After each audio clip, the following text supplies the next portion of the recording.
vamos a continuar con la clase que se quedó incompleta el día de ayer, que era la de control prenatal. Sí se quedaron en esta diapositiva, ¿verdad? Más adelante, doctora. ¿En esta? Sí, en esta. Ok. Bueno, pues entonces, bueno, voy a ir desde esta para que veamos lo de los estudios de laboratorio que se tienen que solicitar en la primera consulta de control prenatal. Esta es una biometría hemática completa. Le tenemos que solicitar a nuestro paciente un grupo, grupo sanguíneo y factor RH.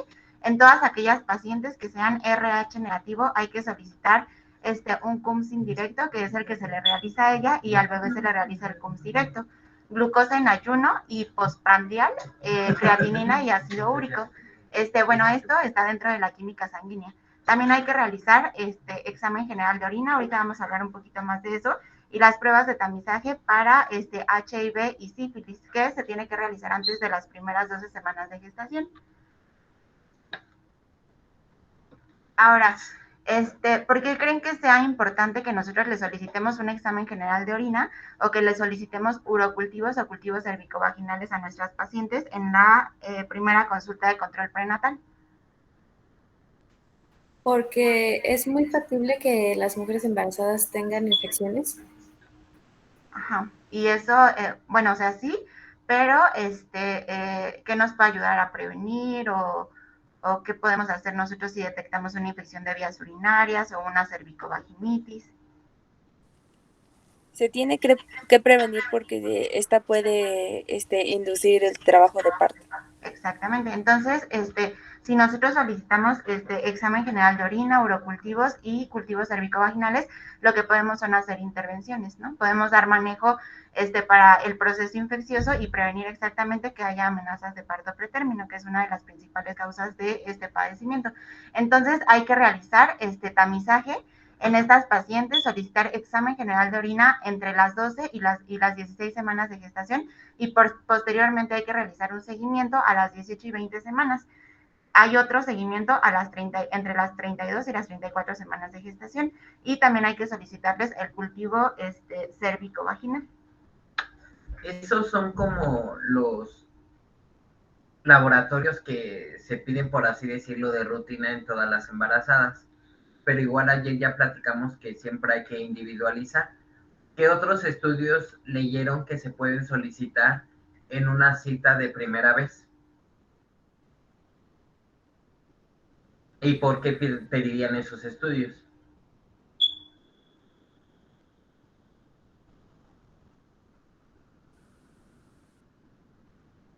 ¿Siguen ahí? Sí, sería además de los que ya mencionamos. Ajá, exacto. Regresa la pregunta. Además de todos estos, ¿qué otros estudios se pueden agregar? ¿Y por qué? Podríamos hacer uno de imagen como una ecografía. Sí, muy bien. Ajá, pero ese se le pide a todas.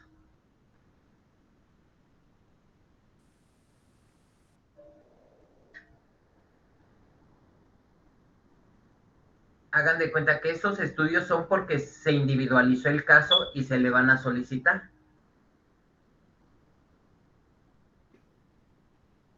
Pues doctor, puede ser que basado en los antecedentes de la paciente, por ejemplo, si en algún momento tuvo hepatitis A o si ha tenido infecciones recurrentes de vías urinarias altas, justamente buscar em, enzimas que nos indiquen el estado de tanto del hígado como del riñón, ya en algo más individualizado. Sí, muy bien. Ajá, a lo mejor pensar ya en si ella padece de una enfermedad hepática, pues ir directamente a pruebas hepáticas.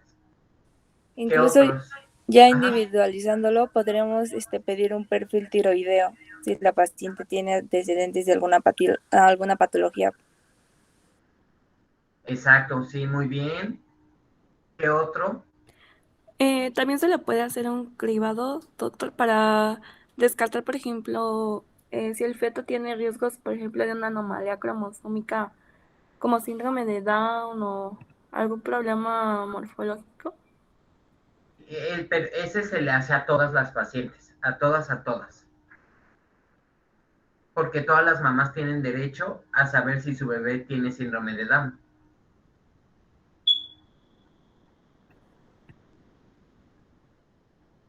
Por ejemplo, si le llegara, no quiero sonar elitista o ser, dar un punto de discriminación, pero creo que es un ejemplo que logrará que se entienda más fácil. Le llega una trabajadora sexual que tiene el antecedente de haber padecido sífilis hace un año y ustedes le piden de muy buena manera su tamizaje para VIH y una nueva prueba de sífilis. ¿Con eso es más que suficiente?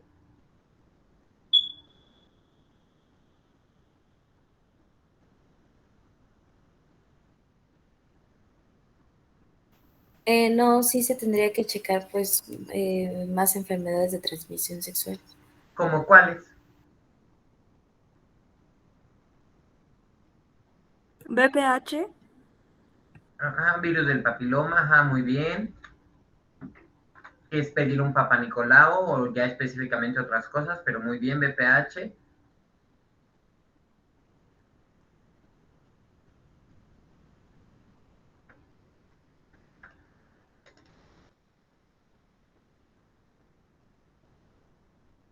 Pues en general de todas, ¿no? Pues puedes pedir de todas, pero por eso ayer les decía, la norma y en las guías sí vienen como puntos claves, que no son leyes, pero son orientaciones o son sugerencias. Y si viene esta pregunta que les estoy haciendo, a las pacientes que tienen factores de riesgo se les pide perfil viral para hepatitis B y hepatitis C. Entonces, hay que individualizar muy bien. Si sospechamos de alguna patología tiroidea o tiene algo, pues no solo nos quedamos con esto, pedimos un perfil tiroideo. Si sospechamos tal vez en una paciente que tiene factores de riesgo para diabetes que no está diagnosticada, podemos solicitar en la primera consulta una hemoglobina glucosilada y no es algo que te recomienden de rutina. O como también mencionaron, si tenemos una paciente que ha tenido antecedentes hepáticos, podemos pedir pruebas de función hepática o pruebas de función renal muy dirigidas ante sospechas específicas. ¿Qué quiere decir esto? O sea, los laboratorios de primera vez no es lo que ayer les decía, no es llenar un checklist de palomita, palomita, palomita, palomita, ya pedí, porque eso cualquiera lo puede hacer. Si tú traes al del Oxxo y le dices, toda embarazada que llegue aquí le vas a pedir eso, el del Oxxo a todas esas les va a pedir eso. Lo que ustedes como médicos tienen que hacer, que justo para eso es el control prenatal, es identificar qué factores de riesgo tiene esta paciente, qué le voy a solicitar para identificar aquellas situaciones a las que está expuesta por estos factores de riesgo para poder realizar una intervención, o sea, poder recomendarle algo para que le vaya mejor en esta situación que tal vez yo encuentre porque sospeché por justo estos factores de riesgo, ¿vale? Ese es el control prenatal, alta sospecha. Doctor, yo tenía una duda. Dime, tú no, acuérdense, ahorita los estamos conociendo, ustedes también nos están conociendo a nosotros. De favor, apóyennos con sus nombres y pregunta o comentario. Bueno, buenos días, soy Fernanda. Bueno, mi pregunta era en relación ahorita a lo que se mencionó de la paciente con enfermedad tiroidea. En dado caso de que la paciente tenga ya como tal diagnosticado hipertiroidismo y como medicamento farmacológico se le esté dando yodo radioactivo, como causa retraso mental en el feto y también me parece que cretinismo, ¿cuál sería la medida a seguir? O sea, ¿se le quita el tratamiento a la paciente o cómo se procedería en ese caso? Es una pregunta compleja porque no estamos hablando específicamente de ese tema, pero se tiene que retirar el medicamento. Idealmente la paciente tendría que haber estado con un método porque si está en tratamiento con yodo radiactivo no tendría por qué estar embarazada. Es teratogénico. Ajá, sí, bueno, precisamente por eso lo preguntaba, porque, o sea, como no sé si llegara a control prenatal porque apenas se enteró, o sea, es su primera consulta y apenas se enteró que está embarazada. Suspendes el yodo. Ok, gracias. Sí.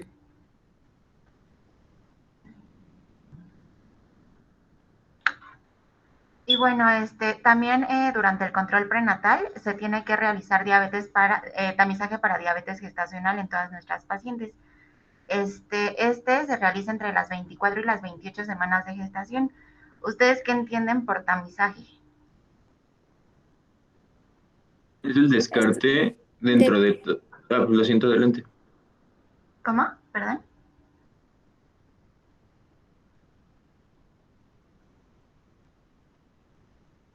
¿Puedes volver a repetir lo que dijiste? Es que no te entendimos. Sí, Buenos me días, queda... soy Guillermo y mi comentario es tal. Buenos días, soy Ricardo y mi comentario es que como tal el tamizaje es la discriminación dentro de la población o la elección por medio de pruebas para la detección de cierta situación, en este caso pues es diabetes gestacional. Ok, muy bien, Ricardo. Y como tamizaje, ¿a qué pacientes se las harías?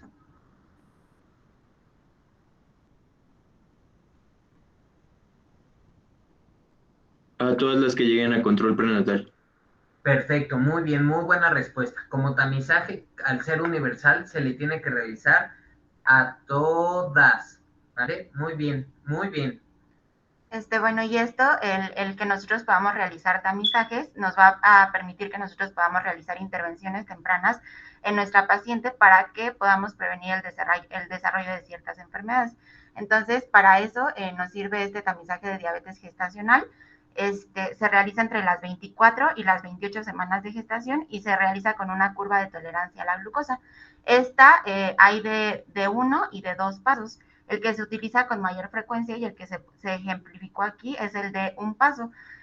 Lo que se va a hacer con la paciente es que se le va a dar una carga de glucosa de 75 gramos. De características, esta paciente tiene que haber tenido un ayuno de 8 horas. Nosotros con la curva de un paso, con que tengamos un valor alterado, nada más uno de la curva, ya vamos a realizar el diagnóstico de diabetes gestacional. La vamos a medir en ayuno, la vamos a medir a la hora y posteriormente a las 2 horas.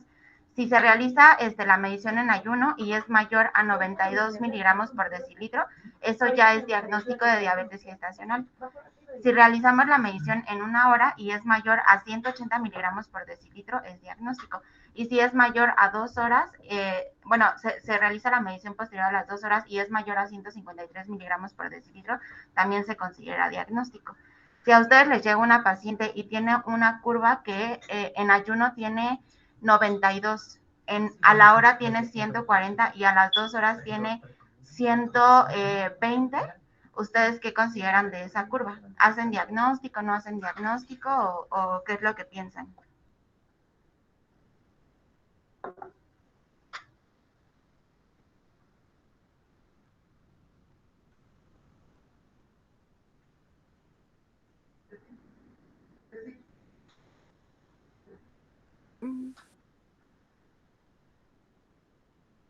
¿Alguien puede contestar? Sí, doctora. Bueno, soy Ricardo y no, o bueno, el diagnóstico sería que no padece diabetes gestacional como tal porque tiene valores por debajo de las referencias de glucemia en los tiempos marcados.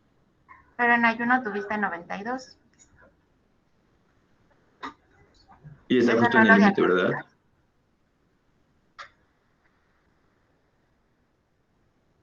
Ya con que tengas un valor alterado, como les comenté ahorita, 92 pues ya es un rango diagnóstico. Entonces, con que tengas un valor alterado, no necesitas tener los tres en esta curva de un paso. Con que tengas un valor alterado ya es diagnóstico de diabetes gestacional. Entonces, en el caso de ella y con los valores que les dije, en ayuno tenía 92, eso ya es diagnóstico. ¿Vale? Bueno, igual continuando con esto, la curva de la tolerancia a la glucosa si nosotros identificamos que nuestra paciente tiene factores de riesgo asociados a que ella pueda desarrollar diabetes gestacional como la edad materna, que tenga antecedente de otras enfermedades como hipertensión arterial, nosotros podemos realizar la curva antes de las 24 semanas de gestación. O sea, es como les estaba comentando el doctor, hay que individualizar a cada paciente y hay que tomar en cuenta los factores de riesgo que ella tenga para que nosotros podamos realizar intervenciones tempranas con ella. Acuérdense que ahí nos vamos a enfrentar a una población mexicana. Entonces, es fácil que nos dé diabetes, muy, muy fácil. Y ustedes van a tener que enfrentarse a renuencias. ¿Qué quiere decir esto? Que las pacientes, como todos, yo creo de manera natural, no quieren tener el diagnóstico, pero no hacen cosas para no tenerlo. Entonces empiezan el embarazo con arriba de su peso, suben mucho de manera semanal y suben mucho de peso de manera general. Entonces ustedes nuevamente, acuérdense, yo voy a ser muy repetitivo en esto porque es lo que yo quiero que se lleven. Individualicen, individualicen, individualicen. Si desde la primer consulta ustedes ven que la paciente tiene factores de riesgo para enfermedades crónicas, como por ejemplo diabetes, pues no se van a tener que esperar, o la sugerencia no es que se esperen hasta la semana 24 para hacer el tamizaje de diabetes, porque justo eso, ya pasaron 24 semanas que a lo mejor no hicimos nada. Y si lo hubiéramos detectado desde mucho antes, hubiéramos tenido mucha oportunidad de hacer. Entonces, si identifican factores de riesgo, intervengan antes, o sea, búsquenlo antes. Otra cosa, específicamente hablando de curva de tamizajes, en muchos lados ni siquiera se hacen las curvas.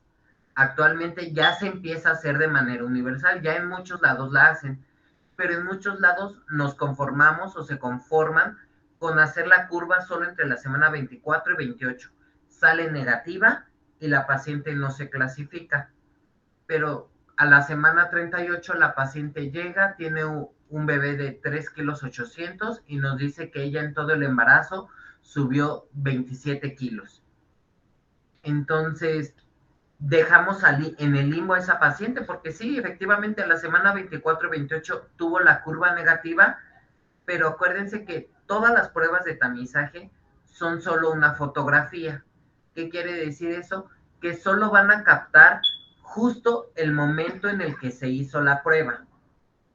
Y si después de eso los factores de riesgo se exacerban o las conductas se empeoran, como por ejemplo suben más de peso, se puede desarrollar la enfermedad. ¿Qué quiere decir esto? Que si la paciente entre la semana 24 y 28 no desarrolló diabetes gestacional o no la encontramos en ese momento, no quiere decir que no la pueda desarrollar después. Lamentablemente, las guías, como sugieren que la prueba se haga entre la semana 24 y 28, ahí nos quedamos todos. Solo hacemos la prueba entre la semana 24 y 28. Y acuérdense, eso no es control prenatal, eso es hacer un checklist, o sea, yo ya cumplí ese requisito, pero ustedes de manera individualizada están diciendo, ok, mi paciente no tuvo diabetes entre la semana 24 y 28, pero hoy que la veo en la semana 32, híjole, ya le veo acantosis, subió 6 kilos, el bebé me da con un peso mayor al que tendría que tener, tiene mayor cantidad de líquido, o sea, van encontrando factores que pueden hacerlo sospechar de diabetes, pues vuelvan a hacer una curva o busquen con otra manera el diagnóstico de manera intencionada. No se vale nada más, como aquí ya salió negativa, entonces no es diabética, pero tiene todo para ser diabética, solo que en esa curva tuvo la suerte de que le saliera negativa. Y las pacientes les van a decir, no, a mí ya me lo hicieron y salí negativa, porque así es un mecanismo de defensa que todos los humanos tenemos. Pero ustedes, es su labor ir a encontrar eso. ¿Quedó claro más o menos esto que les estoy diciendo? Sí, doctor. Sí, doctor. Sí, doctor. Doctor, para esto ¿no dime. sería mejor hacer una hemoglobina glucosilada y ya para confirmarnos el diagnóstico? Porque igual, o sea, Ajá, ¿perdón? sí, es bueno, pero haz de cuenta, la hemoglobina glucosilada no se utiliza para diabetes gestacional porque habla de un descontrol crónico. Entonces, lo que tú quieres es un descontrol diagnosticar es un descontrol en agudo para que hagas las intervenciones en ese momento. La hemoglobina glucosilada se utiliza en el primer trimestre con el objetivo de diferenciar si la paciente tiene diabetes que está desarrollando en el embarazo o tenía diabetes antes de estar embarazada y ella no lo sabía. En algunas escuelas se utiliza la hemoglobina glucosilada en el tercer trimestre para saber si a lo largo del embarazo estuvo controlada, pero es más fácil controlarla o vigilarla de otra forma y muchísimo más útil, porque la hemoglobina glucosilada nada más te dijo sí estuvo o no estuvo, pero ¿qué hiciste todos esos meses? Mejor hazle la curva o hazle una glucosa pre y postprandial, detéctala y haz tu intervención. Ok. Muchas gracias.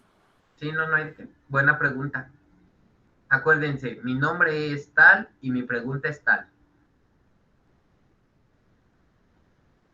Y ya bueno, tomando en cuenta el desarrollo de preeclampsia durante el embarazo, pues hay que tomar en cuenta los factores de riesgo que tenga nuestra paciente. Si es multípara, si ella tiene historia familiar de preeclampsia, ya sea que su mamá haya desarrollado preeclampsia cuando la paciente estaba embarazada o alguna de sus hermanas, si tiene antecedente de diabetes, si ella, uno de los factores más importantes es que si ella tiene gestaciones previas, si ella tuvo preeclampsia en alguna de esas gestaciones. Ese es uno de los factores de riesgo más importantes. Si cursa con enfermedades autoinmunes, si tiene edad materna avanzada, mayores de 35 años, índice de masa corporal elevado y también tiene que ver el estado socioeconómico de nuestra paciente. Es recomendable que durante el embarazo la paciente mantenga cifras tensionales sistólicas entre 115 a 120 milímetros de mercurio y diastólicas de 65 a 80 milímetros de mercurio. Cuando llega nuestra paciente, en todas nuestras consultas, nosotros le vamos a realizar siempre la toma de la presión arterial y como tamizaje nosotros vamos a realizar la medición del índice de pulsatividad de las arterias uterinas durante el primer trimestre. Esto se realiza de las 11 a las 13.6 semanas de gestación para que igual de la misma forma que como ahorita lo estábamos mencionando en diabetes gestacional, nosotros podamos realizar intervenciones tempranas. En caso de que una paciente salga con índice de pulsatividad o la flujometría Doppler de las arterias uterinas estén alteradas, ¿saben o han leído algo de cuál es la intervención que se puede hacer?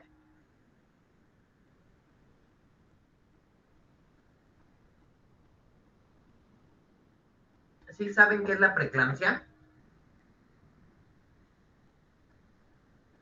Igual se vale decir no sé, ¿eh? No sé, doctor. Ajá. Bueno, alguna de las intervenciones que podemos hacer es la administración de aspirina o de ácido acetilsalicílico. Lo podemos iniciar a partir de las 12 semanas de gestación, pero se recomienda que sea antes de las 16 semanas de gestación y lo vamos a continuar hasta las 36 semanas. Por eso es como les estaba mencionando el doctor, o sea, siempre el objetivo del control prenatal es que nosotros identifiquemos a aquellas pacientes que tienen mayores factores de riesgo o que tienen ciertas características para que puedan desarrollar una patología. En este caso se puede administrar el ácido acetilsalicílico para que nosotros disminuyamos el riesgo de que la paciente pueda desarrollar preeclampsia durante el embarazo. Y bueno, en el control prenatal, ya vimos ahorita lo de los estudios de laboratorio, ahora vamos a ir con los ultrasonidos. La NOM, ¿cuántos ultrasonidos recomienda durante el control prenatal como mínimo? Mínimo 5. No, son 3. Como consultas sí son 5, pero de ultrasonidos como mínimo son 3. Entonces, estos se van a realizar el primero es el ultrasonido del primer trimestre, que se realiza de las 11 a las 13.6 semanas de gestación. El segundo, que nosotros le llamamos un ultrasonido estructural, que es de las 18 a las 22 semanas de gestación, y posteriormente un ultrasonido durante el tercer trimestre, que se puede realizar de las 29 a las 30 semanas de gestación. El primer ultrasonido, ¿qué nos va a ayudar a determinar o qué es lo que ustedes leyeron? ¿Para qué nos va a servir ese ultrasonido?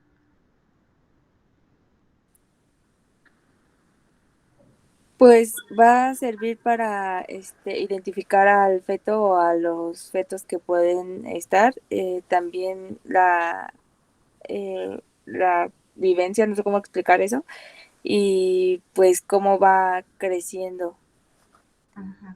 Bueno, el de crecimiento no es el primer ultrasonido. El primer ultrasonido nos va a ayudar a determinar, como dices, número de fetos que tenemos, si hay vitalidad fetal, nos va a ayudar a determinar edad gestacional por ultrasonido, y La también que morfología, ¿no? haya Embrionaria. desarrollo que nuestra paciente tenga riesgo de aneuploidías. Y el ultrasonido del segundo trimestre es un ultrasonido estructural. Y el del tercer trimestre nosotros vamos a vigilar el crecimiento de nuestro feto. Y bueno, también durante el control prenatal, este es un tema más complejo y más grande, pero hay que vigilar que no haya restricción del crecimiento intrauterino. Se debe realizar igual el seguimiento y de forma sistemática el incremento del peso materno, la altura del fondo uterino, y hay que realizar, eso lo vamos a verificar mediante la flujometría de nuestro feto. Ese es un tema muy grande, pero hay que verificar que nuestro feto no se esté restringiendo. Y bueno, aquí hay un cuadrito, como les mencionaba, nuestra NOM, la NOM 07, pues menciona que como mínimo debemos de tener 5 consultas durante nuestro control prenatal. En la visita inicial, que es antes de las 13 semanas de gestación, vamos a realizar los exámenes de laboratorio, que fueron los que ya les habíamos mencionado, el BDRL, HIV, determinar el grupo y RH de nuestra paciente y solicitar nuestra citología cervical y el ultrasonido del primer trimestre. Durante la segunda visita, que es más o menos de la 14 a la 24 semana de gestación, vamos a realizar también estudios de laboratorio de control. De la 25 a la 28 semana de gestación, vamos a solicitar estudios de laboratorio. En esta semana es importante el tamizaje para diabetes gestacional, que va a hacer con nuestra curva de tolerancia a la glucosa, de un paso, y entre las 29 y las 34 semanas de gestación va a ser la cuarta consulta, en donde ya vamos a realizar, igual solicitamos estudios de laboratorio, solicitamos ultrasonido, y de acuerdo a las características que presenta nuestra paciente, nosotros vamos a determinar si le solicitamos un registro cardiotocográfico para determinar bienestar fetal. Y la última consulta se recomienda de las 35 a las 40 semanas de gestación, igual con determinación de estudios de laboratorio, ultrasonido del último trimestre, y también de acuerdo a nuestro criterio, vamos a solicitar el registro cardiotocográfico. Bueno, aquí hay un ejemplo de un carnet perinatal, que es con el que nosotros llevamos el control de nuestras pacientes. Entonces, acá arriba, se ve un poquito borroso, pero en la parte de hasta arriba vamos a nosotros a colocar los datos de nuestra paciente. La edad, su fecha de última menstruación. Es importante igual saber si la vamos a estar datando, vamos a estar llevando la edad gestacional del embarazo por fecha de última menstruación, o si es por algún ultrasonido. Preguntar si la fecha es confiable o no lo es. Hay que calcular la fecha probable de parto. Determinar en este caso pues ya se coloca el grupo y RH de la paciente, y también del padre, y hay que determinar, aquí se colocan las gestas previas que tiene nuestra paciente, si fueron abortos, si fueron partos, si fueron cesáreas. Hay que igual tomar en cuenta el índice de masa corporal pregestacional con el que inició nuestra paciente. Aquí se dice peso antes del embarazo, el peso ideal que ella debería de tener, y ya después nosotros vamos a ir colocando el peso que va teniendo nuestra paciente con respecto a las consultas posteriores. Esto para ir viendo la curva del aumento ponderal en nuestra paciente. Entonces, en el primer cuadrito que se observa, posterior a que se coloca lo de la ficha de identificación, vamos a colocar las características de las gestas previas. Ahí te pone número, fecha de nacimiento, a las cuántas semanas nació, el peso que tuvo, si fue vivo, si fue óbito, y si tuvo alguna complicación tanto para la madre como para el feto. Esto porque o sea, creen que sea importante o porque creen que lo debemos de colocar o que debemos conocer a nuestra paciente en cuanto a las gestas previas. Porque como lo comentábamos la clase pasada, muchas de estas patologías que sufrió o no se pueden repetir en este embarazo.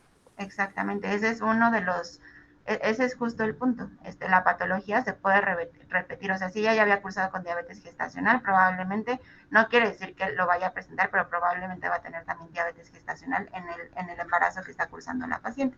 Y además, o sea, muy buen punto. ¿Quién dio ese punto? Liliana. Muy bien, Liliana, acuérdate, Liliana, y por esto y por el otro, ¿vale? O sea, es muy relevante esto porque la probabilidad de que a la paciente le vuelva a dar lo que le dio es alto. Pero no solo es el hecho de que le vuelva a dar, sino que le va a dar de manera más temprana y muy probablemente de manera más intensa. ¿Qué quiere decir esto? Si en el embarazo previo llegó a término y durante el trabajo de parto la paciente desarrolló preeclampsia, tiene probabilidad de que en sus siguientes embarazos, si es que no hacemos intervenciones antes, pues...